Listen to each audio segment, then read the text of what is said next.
अब चाहिँ हाम्रो चाहिँ यो रुरल लाइफ यहाँनिर काम गर्नेले गरिरहनु भएको छ।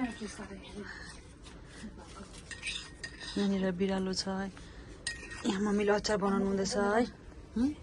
एकछिन हामी आलु पोली खाँदैछौँ यसरी। यो निकाल्नु यसरी, यो चाहिँ एकदम मिठो हुन्छ, पोलेर खाएको जस्तै हुन्छ।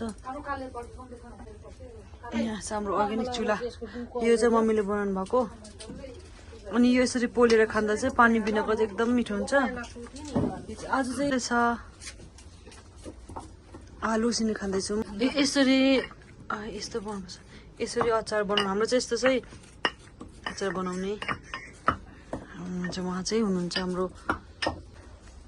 अब चाहिँ खाइनुहोस्, हेर्नुहोस् न, यसरी बस्तीमा यसरी गोरुको मासु सुकाउनु पर्छ। यहाँ डल्ले खोर्सानी छ।